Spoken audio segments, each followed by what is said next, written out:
Ponemos a grabar. Bueno, el estudio, hoy llegamos al estudio número 17 ya, 17 martes ya que nos vamos conectando, y el título de hoy es Que el último apague la luz. Ya vamos a entender un poquitito más por qué, pero hoy nos toca otro capítulo súper especial. Vieron que las historias tienen introducción, nudo, desenlace. Estamos llegando en una parte en que desde nuestra visión ahora es nudo, pero que para el momento terminó siendo como un final malo de la película. Esto tranquilamente puede ser el final de una temporada de una serie.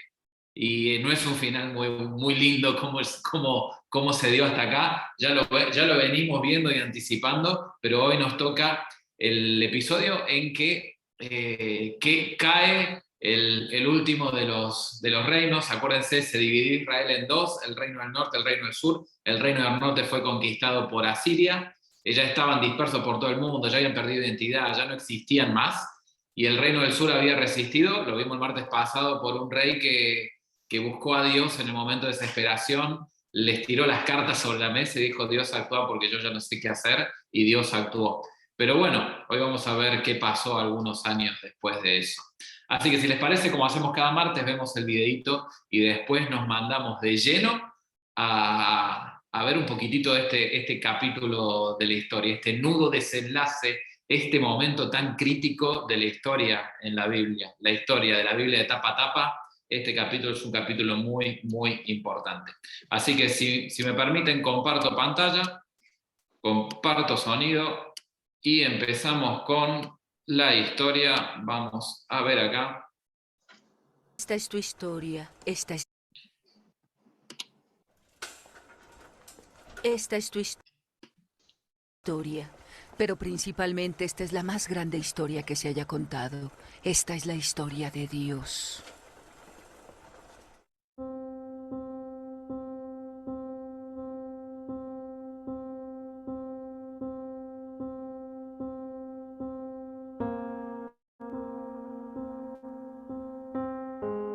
Manasés tenía 12 años cuando ascendió al trono y reinó en Jerusalén 55 años. Manasés hizo lo que ofende al Señor, pues practicaba las repugnantes ceremonias de las naciones que el Señor había expulsado delante de los israelitas. Reconstruyó los altares paganos que su padre Ezequías había destruido. Además erigió otros altares en honor de Baal e hizo una imagen de la diosa Aserá, como lo había hecho Acab, rey de Israel.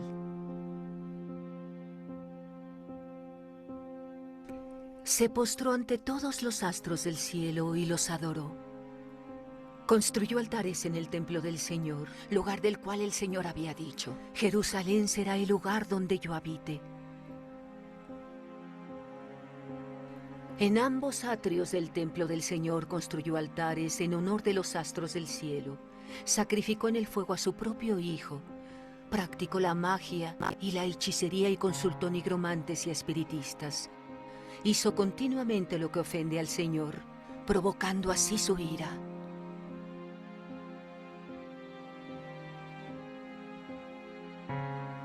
Por amor a su pueblo y al lugar donde habita, el Señor Dios de sus antepasados, con frecuencia enviaba advertencias con sus mensajeros, pero ellos se burlaban. Tenían en poco sus palabras y se mofaban de sus propios profetas. Por fin el Señor desató su ira contra el pueblo y ya no hubo remedio. Sesión 17. La caída del reino.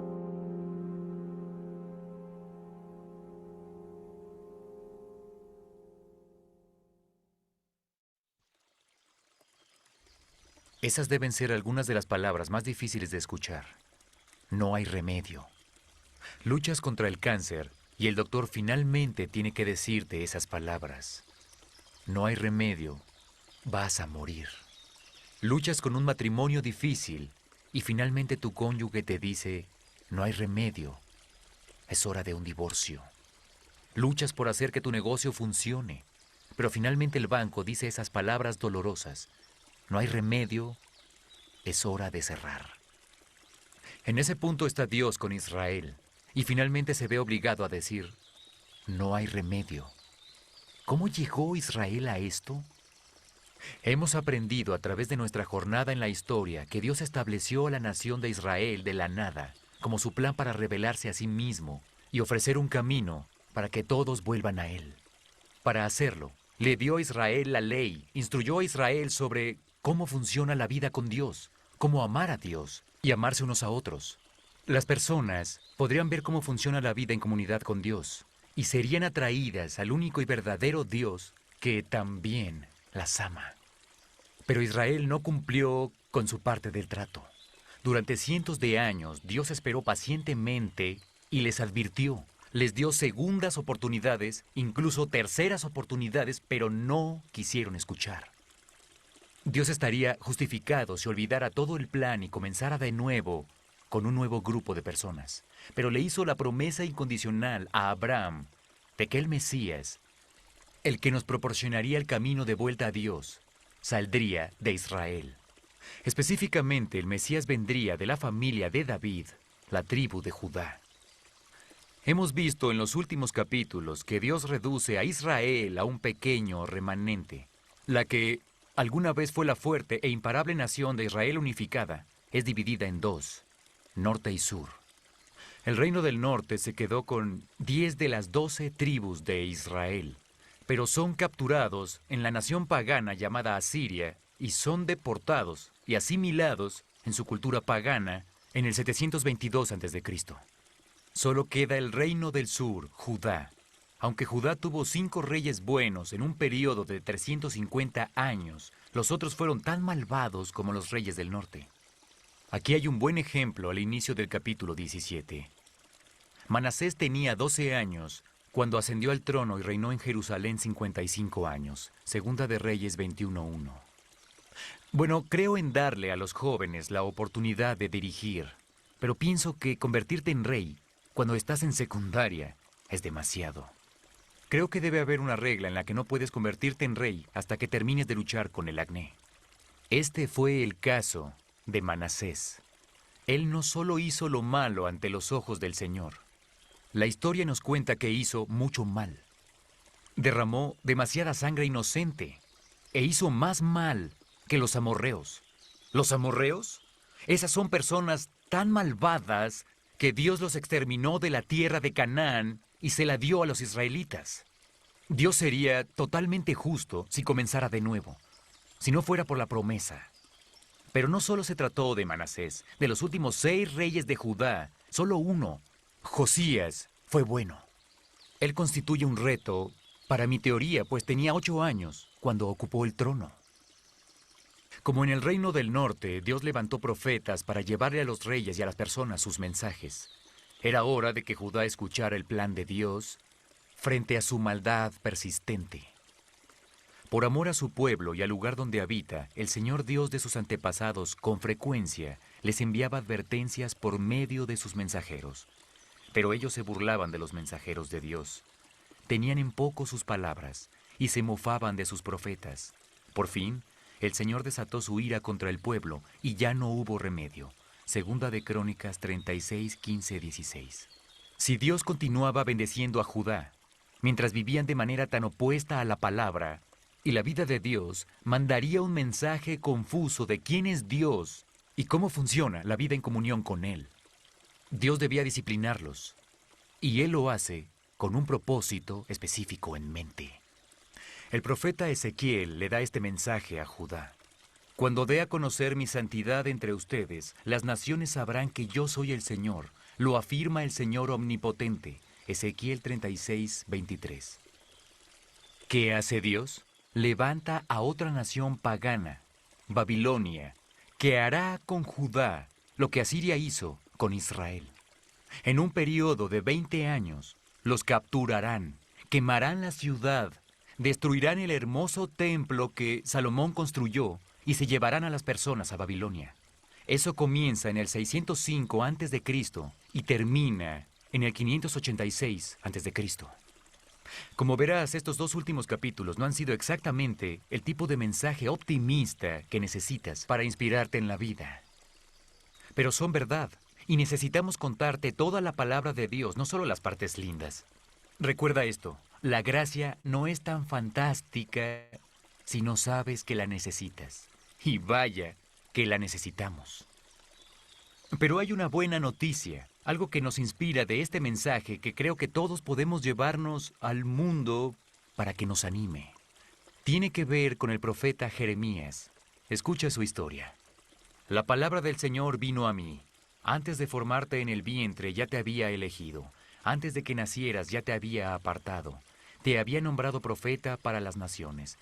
Jeremías 1:4-5. Dios le dice a Jeremías que incluso antes de que él naciera tenía una idea de qué papel jugaría el profeta en el desarrollo de la historia primaria de Dios. Es increíble, pero lo mismo se aplica a nosotros hoy. Efesios capítulo 2, versículo 10 en el Nuevo Testamento dice: porque somos hechura de Dios, creados en Cristo Jesús para buenas obras, las cuales Dios dispuso de antemano a fin de que las pongamos en práctica.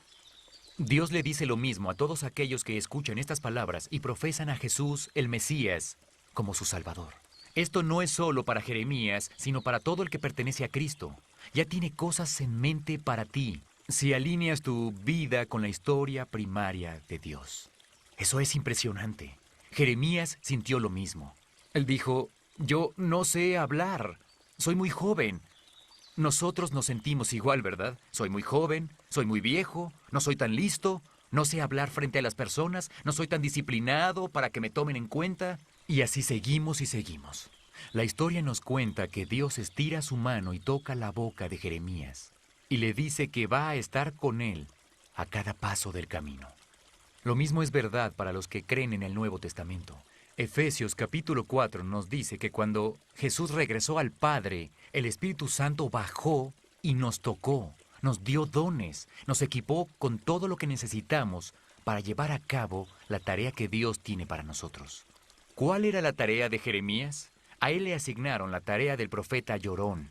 Dios le dijo que daría el mensaje de Dios, pero que las personas no lo escucharían. Esencialmente le está diciendo que va a fracasar a los ojos del mundo. Dios le dice a Jeremías que Judá necesita saber que la devastación que van a experimentar pronto no se debe a los babilonios, sino es una disciplina de la mano de Dios.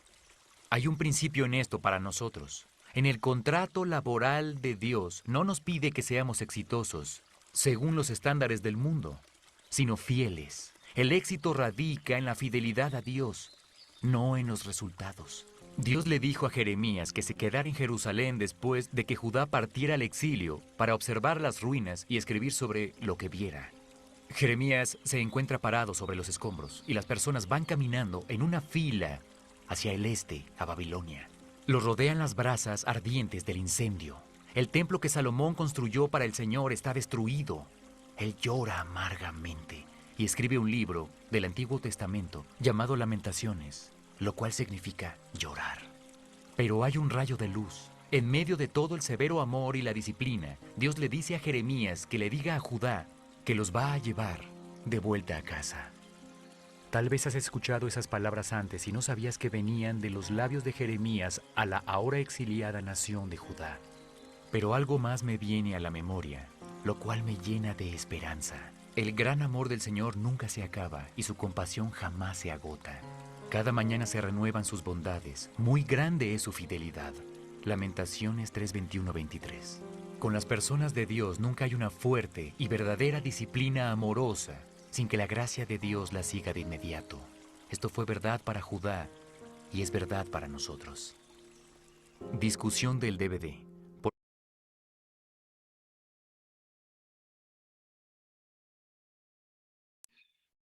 Bueno, acá llegamos a otro episodio crítico en la historia, y es muy crítico este episodio. No sé si se acuerdan, yo cuando era chiquitito, hace poco tiempo atrás, ¿se acuerdan de esos chistes? Si hicieran solo míos, me quedo solo, no hay problema. Pero ¿se acuerdan de esos chistes que eran los colmos? Que una pregunta, ¿cuál es el colmo de...? ¿Se acuerdan alguno de esos? Che, ¿cuál es el colmo de un pelado, por ejemplo? Tener ideas descabelladas. ¿Viste? No sé, eran ese tipo de chistes, no sé si se acuerdan. ¿Cuál era el colmo de, no sé, ayúdenme, yo acá tenía algunos anotados. ¿Cuál es el colmo de un oculista? Vivir en el noveno B. Es buenísimo. ¿Vieron esos chistes de colmos? Bueno, ese chiste de colmos se basa en el humor del absurdo, ¿viste? De algo que no puede ser, que es contradictorio, quizás haciendo juegos de palabras. Y estamos en un episodio que la Biblia dice que la maldad de Israel, la maldad de Judá, llegó al colmo. Hay un profeta que se llama Ezequiel que dice, ya su maldad llegó al colmo. O sea, ya su maldad es un absurdo. Ya su maldad es algo que ya no es algo intolerable, es un absurdo, es el colmo de los colmos, no es vivir en Estocolmo. El colmo de los colmos era el punto que llegó el pueblo de Israel, el pueblo de Judá en esta situación. El martes anterior, el estudio anterior, vimos el periodo de tiempo en que un imperio, Asiria, conquista las tribus del norte de Israel. Israel se había dividido en dos y las tribus del norte son capturadas y esparcidas por todo el mundo y ya esa parte del pueblo ya dejó de tener identidad, ya no existe más. Después la van a tratar de recuperar, pero ya nada iba a ser igual porque habían hecho todo lo malo, 19 reyes, uno peor que el otro, el pueblo en cualquiera, pero nos topamos con la historia de Ezequías, perdón, el rey Ezequías, que lo asedia Sennacherib, este emperador asirio, este jefe asirio, lo asedia y ¿qué hace? Dios, mira lo que dice Sennacherib de vos, hacete cargo vos sos el que me pusiste acá, vos solucionalo, y Dios lo soluciona. Y vos decís, ese es el final bueno, terminó la historia bien. El tema es que la historia se sigue dando. Y después de eso, el hijo de Ezequías comete un error, que viene a visitarlo de un imperio que nadie conocía tanto, que no era tan importante, se llama Babilonia, y le muestra todas las riquezas, todo lo que es, le muestra, y Isaías, el profeta Isaías, le agarra y le dice, eso que hiciste está muy mal, se creyó el importante, el que yo logré grandes cosas, cuando era Dios el que lo había llevado hasta ahí. Dice, eso que hiciste es un error. Esa nación que vos le mostraste, que le abriste las puertas, va a ser la que te va a terminar conquistando. Una nación que se llamaba Babilonia. Dice, uy, no, ¿y eso cuándo va a ser? No lo vas a ver vos. Y Ezequías, no sé, dice una frase un poco feliz. Dice, bueno, por lo menos no va a ser cuando yo viva. O sea, ya estaba condenado el futuro, bueno, pero por lo menos no voy a quedar en el registro como el rey que cayó. Pero bueno, pasa un periodo de tiempo y empiezan a venir reyes malos, muy malos, y con alguna excepción. Hay un rey que es el rey siguiente, que se llama Manasés, hijo de Ezequías, que es el ejemplo del rey que hizo todo lo malo. No solo copió las prácticas y costumbres de todas las naciones de las cuales Dios había sacado la tierra porque le parecían abominables. Prácticas como había un dios, Moloch, al cual se prendía fuego, todo el dios de oro, las manos hasta que ardían, y arriba de ese dios se ponían los bebés, se sacrificaban niños. Ustedes dicen, ¡uy, qué buena idea! Sacrificaban niños. Y de este rey Manasés copió esas prácticas, entonces empezó a sacrificar sus hijos, los hijos de Israel, los hijos de Judá, empezó a sacrificarlos en un valle para tener prosperidad. Ustedes dirán, ¿ese es el pueblo de Dios? Sí, es el colmo, ¿no? Es el colmo de lo absurdo de la maldad. ¿Viste? Hay gente que es muy buena pensando la maldad. Bueno, en esta época Israel es muy buena pensando la maldad. Es muy buena para hacer lo malo. Es profesional hacer lo malo. O sea, mejoraron, eran peores que las naciones que no conocían a Dios, que hacían rituales, que hacían de todas las prácticas que estaban mal, que violaban, que mataban, que tenían... Bueno, Israel en ese momento era peor. Era el colmo de la maldad. Esto dice, ya su maldad llegó al colmo, ya acá es lo absurdo de la maldad. Encima del pueblo que yo elijo llegó a este punto. En el medio de un par de reyes hay un rey que se lo conoce mucho, que no vamos a llegar a tocar tanto la historia de ese rey, que se llama Josías. Es un rey en el cual el pueblo de Israel ve un avivamiento, porque entre medio de todo esto, que iba de mal en peor, hay un rey que agarra y lee la ley de Dios, lee los rollos y dice, estamos haciendo todo mal.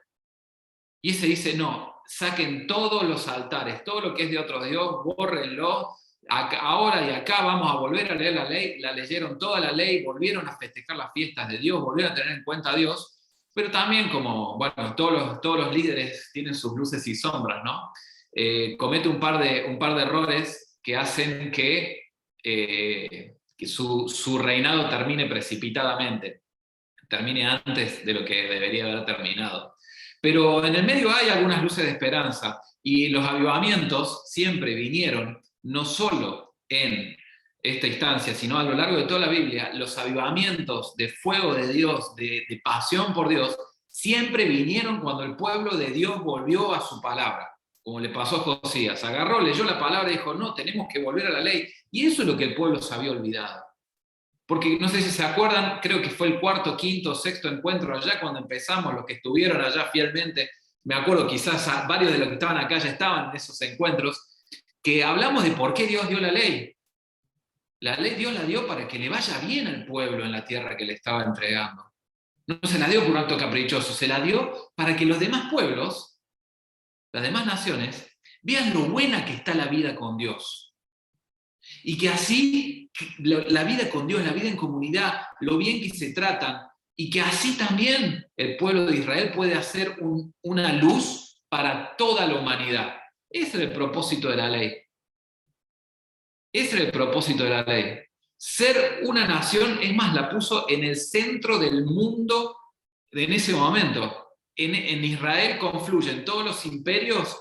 En la época confluían por las rutas de Israel, estaban en la ruta estratégica, conecta 3 continentes esa región: África, Europa y Asia. Todo el mundo conocido podía ser iluminado con una luz puesta en el lugar perfecto por Dios, para que las demás naciones crean en Dios, vean lo bueno que está vivir la vida con Dios y se sumen a eso.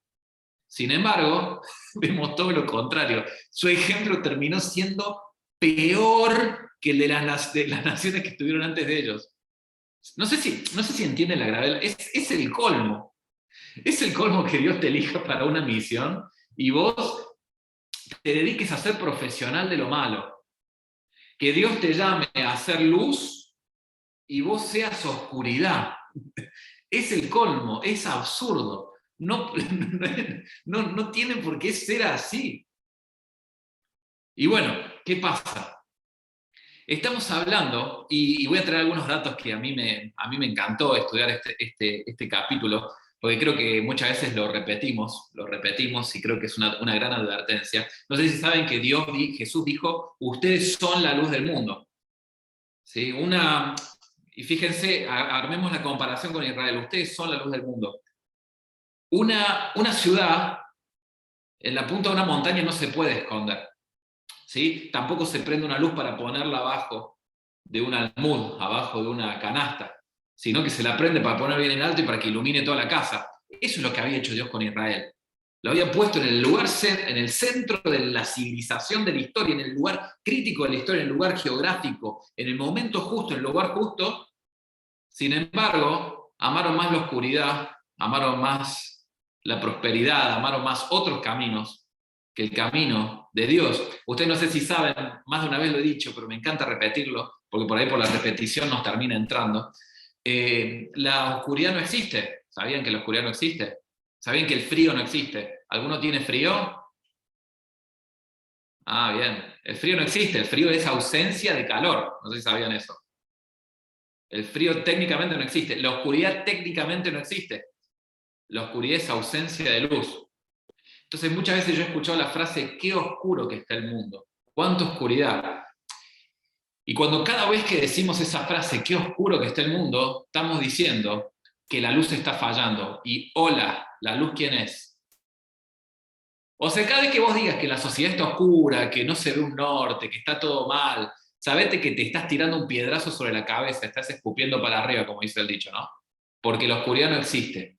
La oscuridad es cuando la luz se esconde. La oscuridad es cuando la luz se empieza a apagar. La oscuridad es cuando llegamos al colmo de la maldad dentro del pueblo de Dios. Episodio triste, ¿no? Yo recién dije que que es un episodio que podría ser tranquilamente el final. Nosotros hoy lo vamos a ver como nudo de la historia, ¿vieron? Introducción, nudo, desenlace. Este podría ser tranquilamente el desenlace. Dios desechando a Israel para siempre, a Judá para siempre.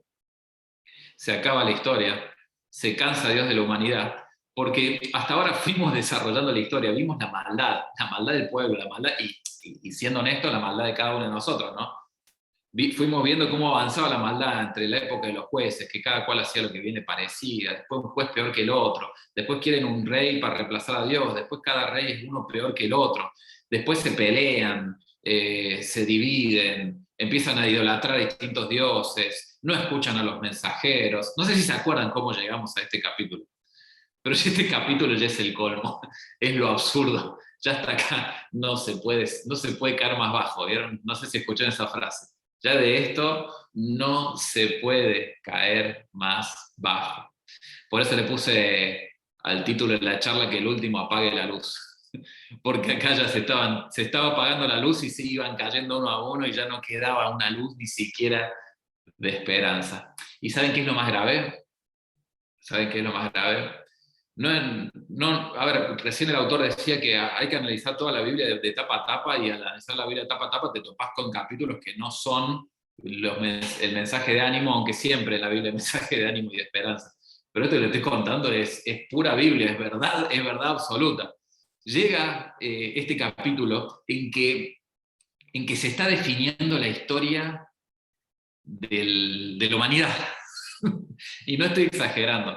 En este capítulo, en que el pueblo de Judá está derrapando hacia el mal, se está yendo hacia todo lo que está mal, en este capítulo de la historia se está definiendo el poder del mundo, se está gestando la historia misma.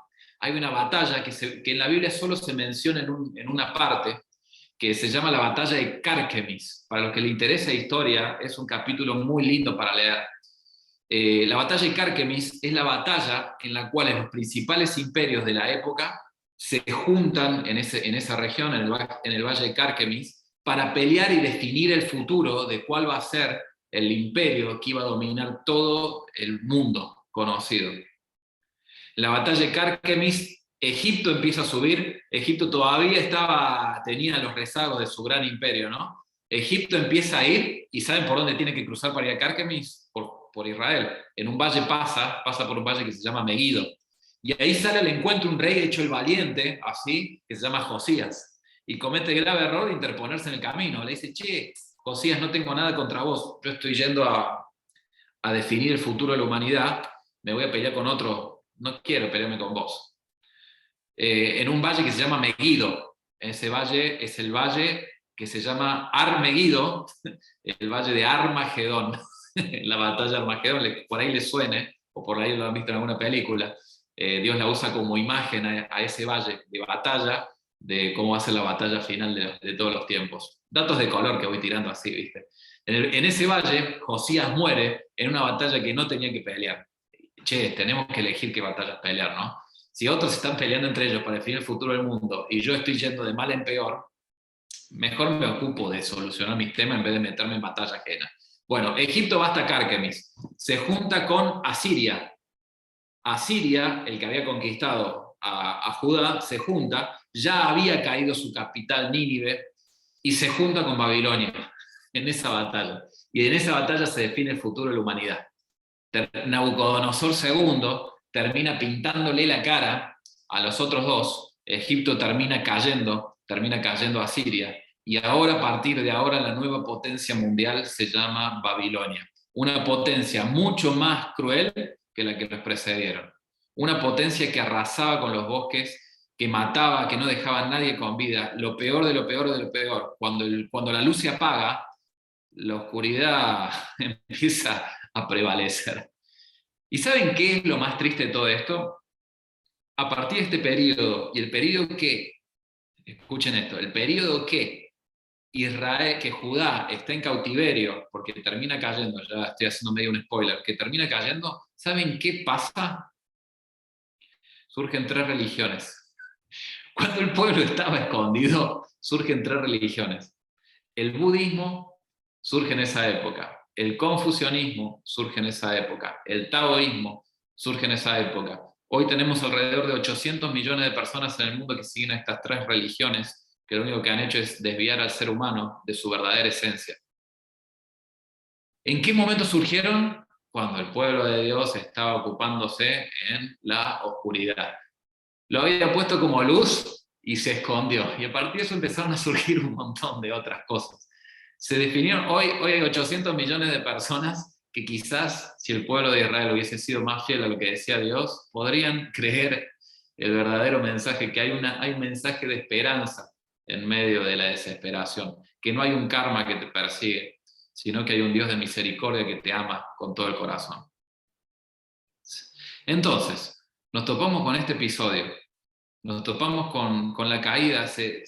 Año 586 termina cayendo definitivamente Jerusalén en manos de Nabucodonosor, de este rey.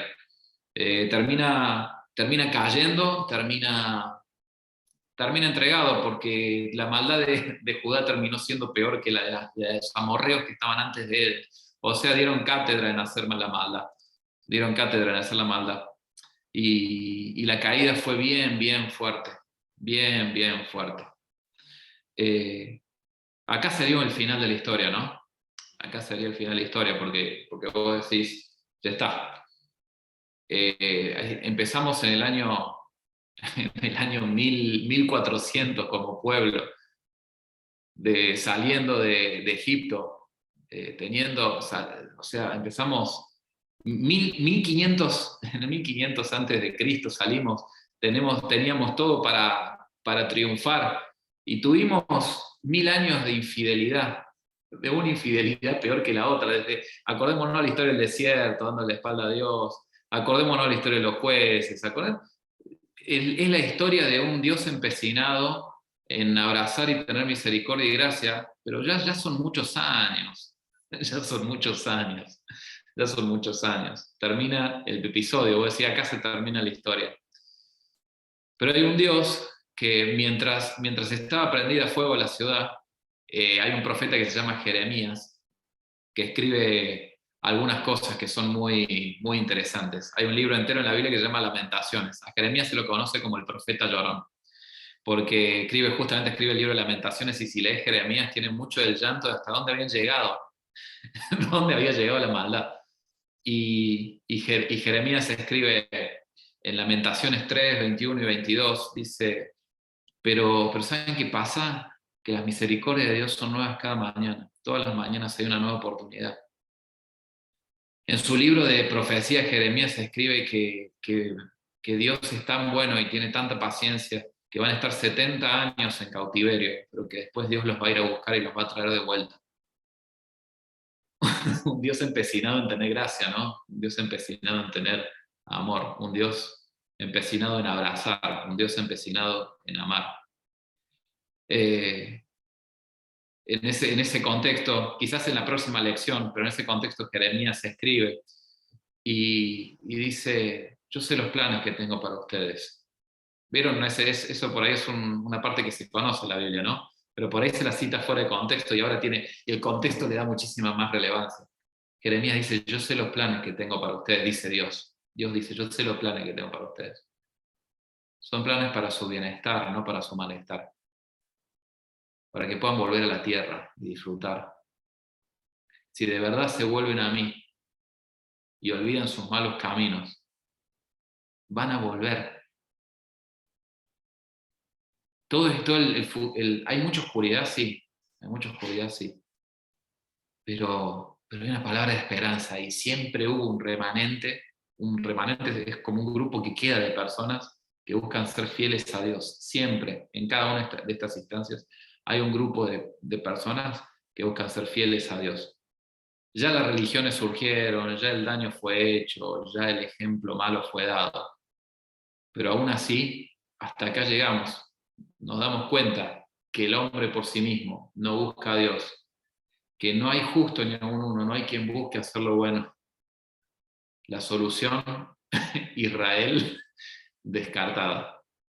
La solución, pueblo de Israel, descartada. Dios es el Dios que busca a su siervo Israel, para traer un mensaje de esperanza y su siervo le falla. No es un mensaje muy esperanzador, ¿no?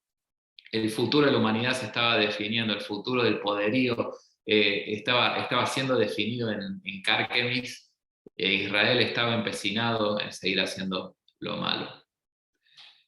Che, una pregunta, ¿a veces no nos pasa lo mismo? ¿No hay algún área en nuestra vida en que más bajo no podemos caer? ¿Hay alguna cosa en que, algún área de nuestra vida que tratamos de ocultar la luz? ¿Hay alguna cuestión en nuestra sociedad en que estamos siendo de mal ejemplo? Porque lo que pasó para el pueblo de Israel es lo mismo que se dice de nosotros. Ahora todos los que creen en Dios, ustedes son una nación santa. El Israel, lo que era antes Israel, una nación apartada para Dios, ustedes son ahora. Ustedes son nación santa. Pueblo adquirido por Dios. Lo mismo que Israel, ahora somos nosotros. ¿Para qué? ¿Para qué? Vos decís. ¿Para qué? Ustedes son real sacerdocio, nación santa, pueblo adquirido por Dios. ¿Para qué? Para que anuncien la misericordia, la grandeza, para que anuncien las virtudes, todo lo bueno que tiene aquel que lo llamó de las tinieblas a una luz admirable. Estoy citando a Pedro, al apóstol Pedro estoy citando. Creo que 1 Pedro 2:9, si no me equivoco. Fíjense, ahora nosotros somos esa nación.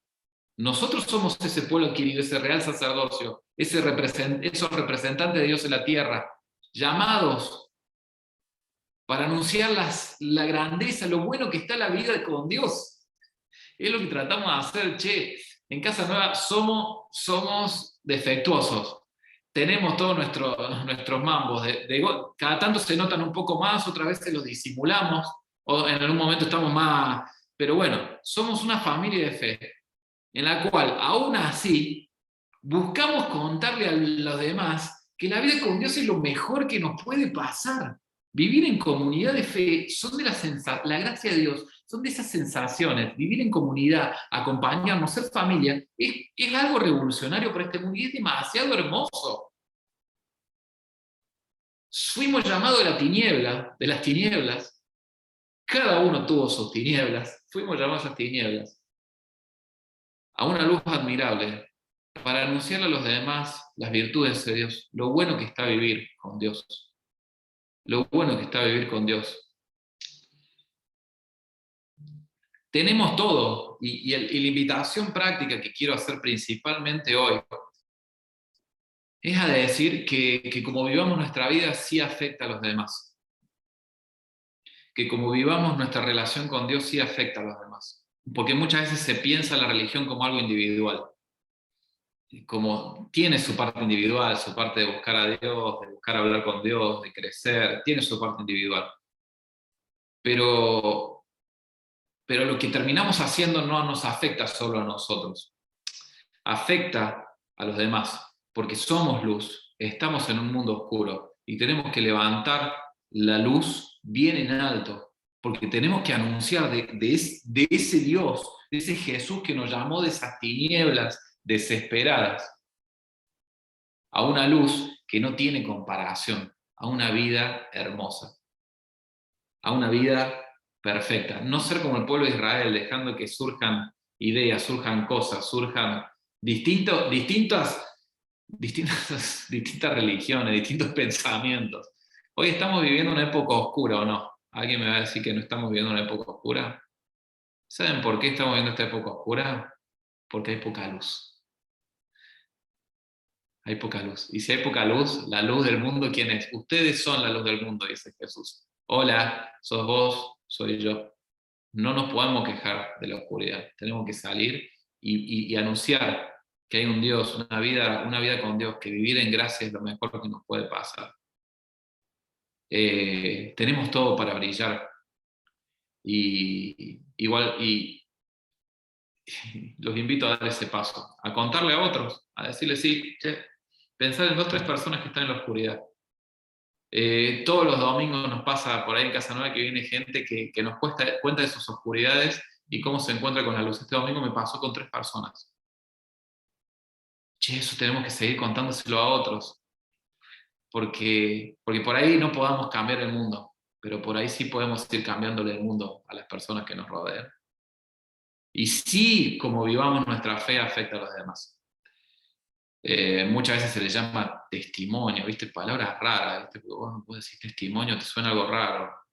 No sé, se dicen, a veces usamos palabras raras, ¿no? Estoy tratando de sacarme de esas palabras raras de encima porque no se entiende nada. Pero se habla de, che, ser ejemplo. Escuchamos frases, che, por ahí hay gente que la única Biblia que va a leer es tu vida. Y es cierto, y es cierto. Como vivamos nuestra vida, nuestra maldad o nuestra luz va a afectar a otros, tiene que afectar a otros. La buena noticia es que la misericordia de Dios es nueva cada mañana. Entonces lo que tengo que decirte es, vieron, el autor decía en un momento que la gracia es mucho más efectiva cuando nos damos cuenta que realmente la necesitamos. Yo me doy cuenta que la necesito cada mañana. Darnos cuenta que necesitamos esa gracia para dejar de tener oscuridades, pero al mismo tiempo saber que las oscuridades de los demás las podemos iluminar, las situaciones que otros están viviendo de oscuridad. Hay un camino que cambia la historia y ese camino se llama Jesús. No pudo ser Israel, fracasó Israel. Después vamos a ver algunos capítulos más interesantes y creo que el estudio de qué hizo Israel durante el cautiverio, de que va a ser el próximo estudio, va a ser un estudio re bueno, porque eran extranjeros y hay que ver cómo vivir, ¿no? Mientras tanto, es la gran pregunta, che, mientras tanto, ¿cómo vivo? Creo que va a ser un muy lindo estudio el del martes que viene, pero mientras tanto, sí pensar, che, ¿qué tipo de vida en comunidad estoy viviendo? ¿Qué tipo es una advertencia muy fuerte, ¿no? Pero muchas veces se conoce a la iglesia como, complete la frase, ¿no? Y tenemos la posibilidad de mostrar lo que es verdaderamente Dios, de vivir una vida plena con Dios, porque la misericordia de Dios se renueva cada mañana. Y eso que parecía un final de la historia, terminó siendo un nudo en la garganta, el colmo de la maldad, pero un nudo que terminó en 600 años después, 500 años después, que venga la verdadera solución. Una tal persona que ante los fracasos del hombre, se hizo pecado, para que en su santidad, en su muerte, nos haga libres a nosotros. Y hoy podamos en gracia disfrutar de otra realidad, disfrutar que ahora somos luz y que ahora tenemos un mensaje que vale la pena ser compartido, que tenemos que anunciarlo, tenemos que vivirlo, tenemos que llevarlo, porque la vida con Dios es demasiado hermosa, es demasiado lindo. Vivir en gracia son de las mejores sensaciones que nos puede pasar. Ahora, ¿qué hacemos con esto? Es una pregunta que me gustaría dejártela. ¿Qué hacemos con la luz que somos? Bueno, no sé si tienen alguna pregunta, alguna duda. Yo les quiero contar algo que me pasó en esta semana. Ya esto es fuera de la media hora, porque hablé media hora de reloj. Estoy bastante medido. En Zoom estoy medido, por lo menos. ¿Vieron lo de las cartas que hablamos el martes pasado? Lo tuve que hacer 3 o 4 veces esta semana. No sé cómo les fue a ustedes, pero a mí fue un ejercicio que, ¿vieron cuando uno comparte, no sé, le dice a otro algo que necesitaba también escucharlo uno? Bueno, yo lo hice y 3 o 4 veces Dios me respondió con su paz, me respondió en concreto. No sé si ustedes lo pudieron hacer, cómo les fue con el desafío el martes pasado, o quieren contar algo de este estudio, lo que les llama la atención. A partir de ahora tenemos unos minutos para charlar.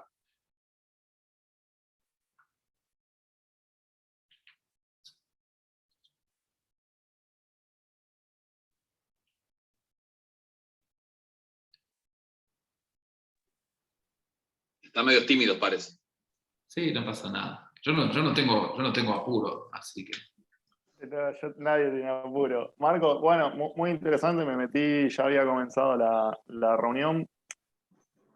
Qué responsabilidad, ¿no? Que tenemos esto de ser luz, es como que muy lindo, pero cuánta responsabilidad que quizá no nos damos cuenta.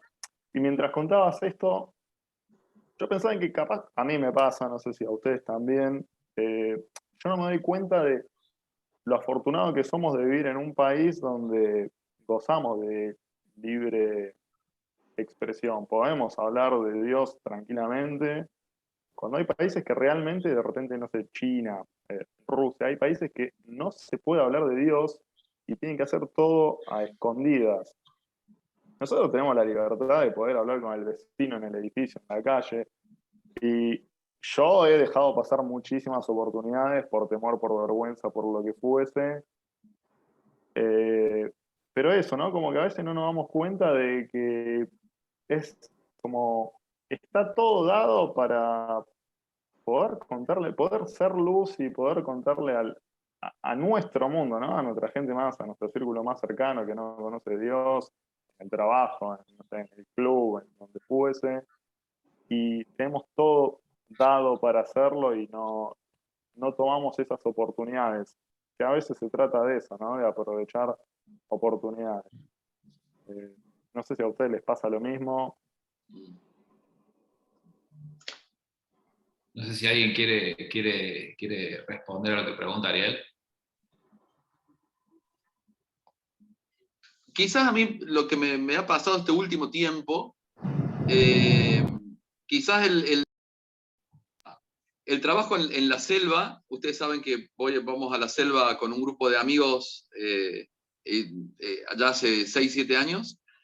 A partir de ahí, hace 6 años, me cambió un poco la historia esta de la vergüenza o de quizás el prurito que tenemos para hablar, ¿no? Y me gusta esto de poder cambiar, y me gusta lo que rescató Ariel recién, ¿no? Nuestro mundo, nuestras personas que están alrededor nuestro, en el trabajo, en el estudio, en la familia.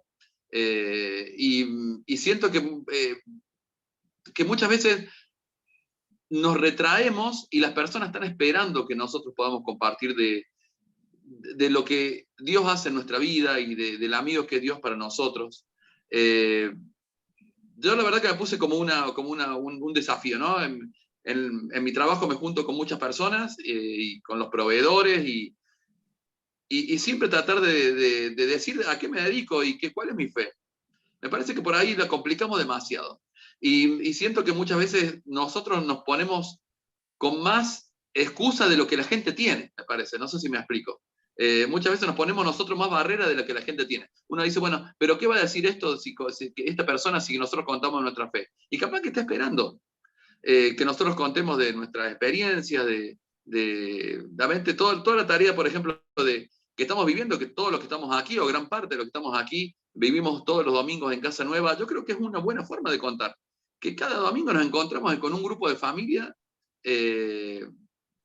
donde podemos hablar de nuestra fe, de que todo en la vida no es plata, ni trabajo, y que creemos en un Dios poderoso.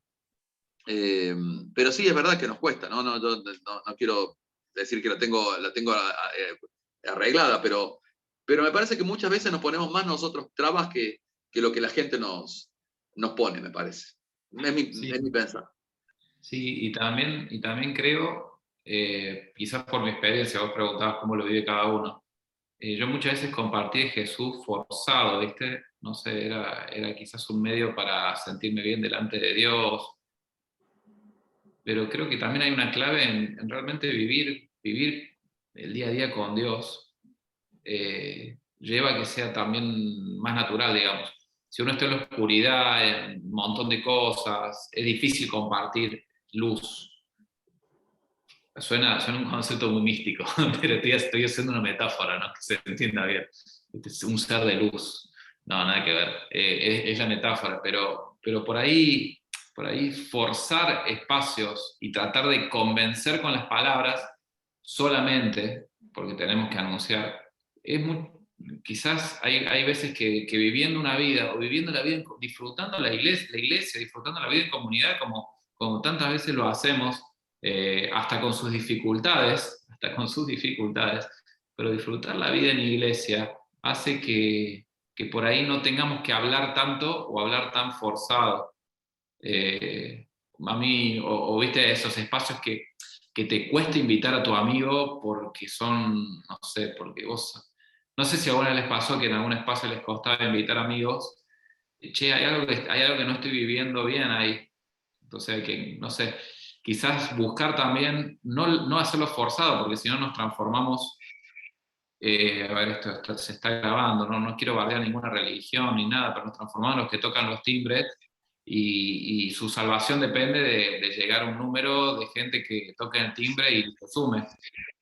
Nuestra salvación ya está garantizada, es una respuesta a eso.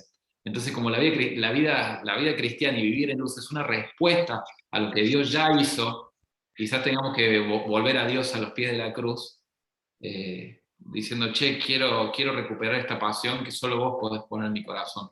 Porque anunciar por anunciar, yo sé que no te referías a eso, Ariel, y no estoy haciendo referencia específicamente a lo que hacías vos, pero en mi vida muchas veces anuncié forzado, y eso se nota hasta en los resultados, ¿no?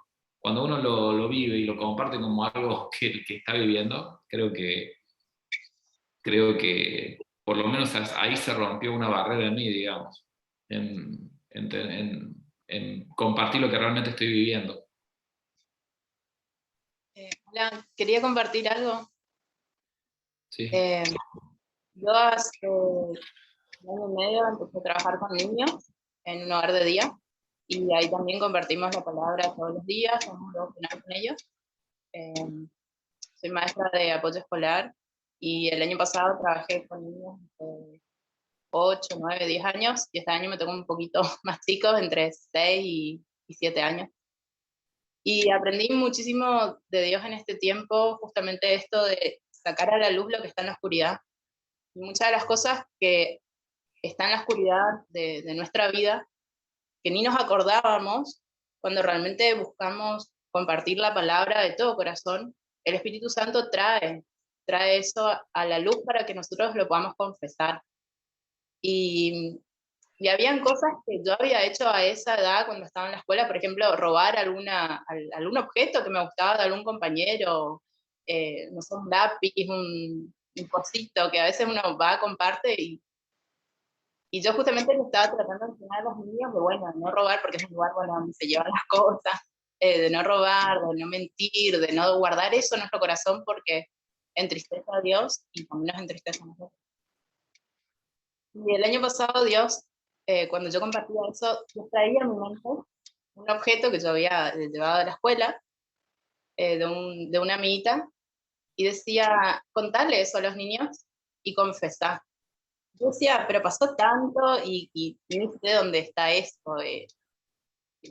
Como que no tenía sentido. Me decía, no, confesá eso, confesá.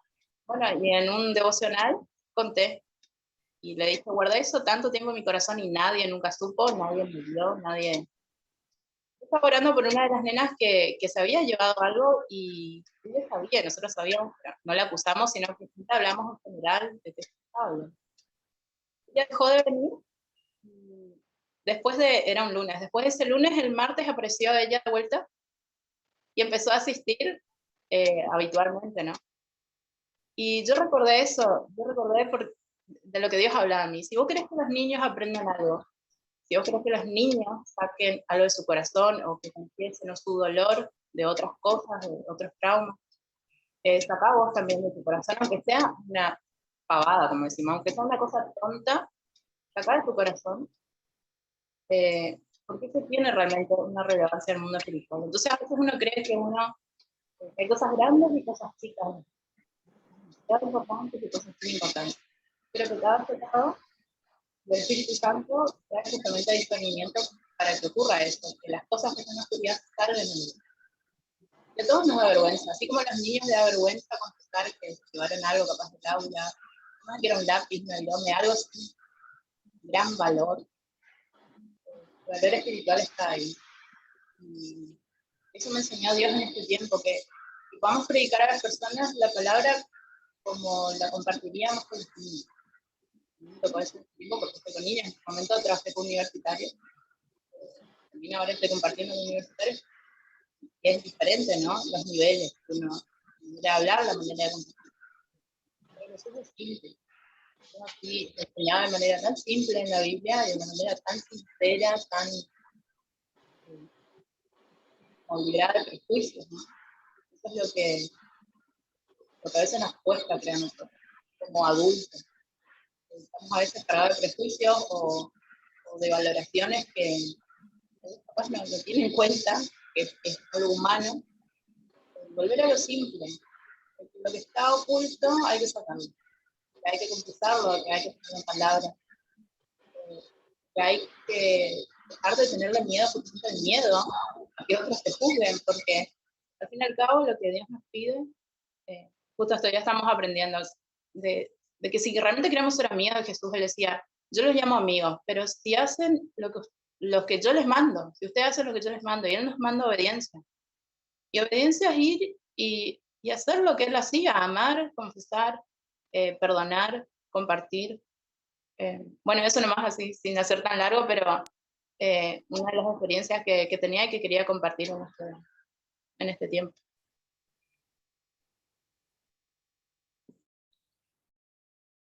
Sí, a mí se me cortó internet recién un minutito, así que no escuché todo, pero sí rescato esto de poder compartir genuinamente lo que vivimos. Ser auténtico es casi que indispensable para tener una relación con Dios.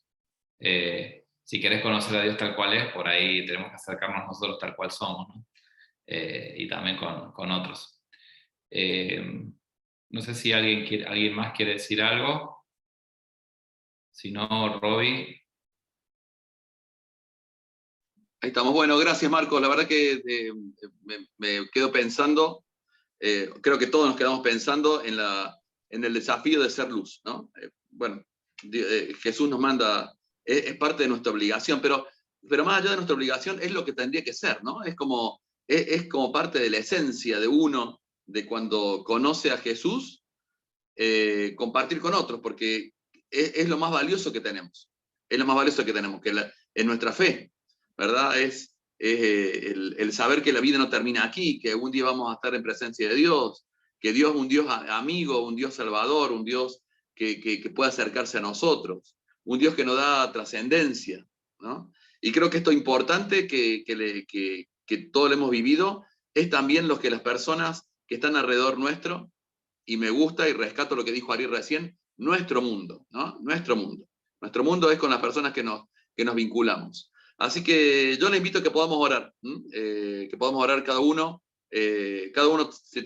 nos tenemos, ustedes y yo, evaluar, saber cuál es nuestra responsabilidad y cuál es también lo que Dios nos pide, ¿no? Y agradecidos a Dios también por este tiempo y que Dios nos dé la bendición, nos dé la gracia de poder decir a otros que en Jesús hay salvación. ¿Oramos? ¿Les parece bien? Así nos despedimos. Señor, te damos gracias esta noche por todo lo que hemos visto y hemos escuchado en tu palabra. Señor, nos viene, por lo menos a mí, Señor, rebotando en la cabeza la responsabilidad que nos da, Señor, el haberte conocido, Señor, y que tú nos hayas buscado. Y lo bueno, Señor, que esto que estamos viviendo en este segundo, Señor, que es hablar y saber que tú nos estás escuchando. Y eso, Señor, nos trae también responsabilidad.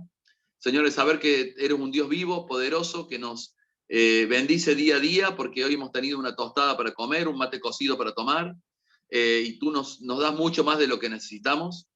Y Señor, también eso nos da responsabilidad para poder decir a nuestros compañeros de trabajo, a nuestros jefes, nuestros clientes, nuestros proveedores, nuestros compañeros de estudio, nuestra familia, Señor, nuestros amigos, que tú tienes un propósito para cada uno de nosotros. Señor, acompaña a cada una de las personas que están, hoy veo conectadas aquí, Señor, que son muchas. Señor, yo te ruego que tú bendigas como una bendición especial en cada casa, en cada departamento. No importa en qué ciudad estemos, Señor, aquí de Argentina, Señor, todos los que estamos conectados hoy aquí, Señor, que tú te puedas acercar a sus vidas, Señor, que tú les puedas seguir hablando a sus corazones, como lo estás haciendo también en el mío. Señor, te pedimos tu compañía, gracias por Casa Nueva. Siempre te pedimos, Señor, que tú nos ayudes a poder ser una familia, una comunidad que lleve tu luz, y para eso, Señor, ayúdame a mí llevar tu luz también. Cuida, Señor, a la tarea mañana de los chicos en el fútbol, a los triángulos que van a pasar el miércoles, el jueves y el viernes. Señor, toda la tarea que va a ser del sábado y el domingo cuando nos juntemos de nuevo, Señor, allí en Avenida Colón. Señor, que tú nos sigas protegiendo, Señor. Gracias por este tiempo, danos salud y te pedimos tu cuidado, Señor, sobre cada uno de mis hermanos. Oramos, Señor, en el nombre de Jesús, que nos salvó, y agradecidos por todo este tiempo que hemos podido estar, Señor, aquí aprendiendo de tus cosas. Amén. Amén.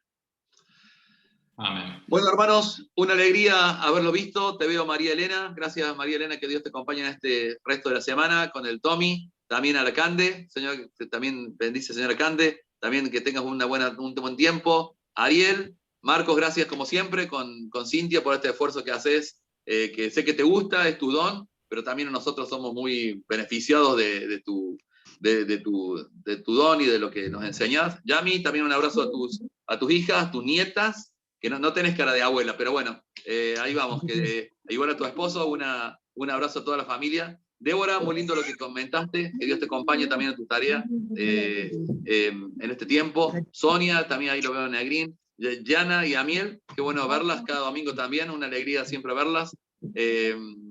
Bueno, a todos los que estamos, a Verónica, Ana Zoraire, que veo aquí, a Brisurita, creo que no me olvido nada más, bueno, a Cintia, que ya la saludé. Todos bienvenidos el domingo, si los que pueden estar, va a ser una alegría, es una fiesta cada domingo, y nos encontramos, si no, el martes que viene. Que Dios nos acompañe. Un abrazo a todos. Chau, chau. Chau, chau. Un abrazo a todos. Gracias por todo.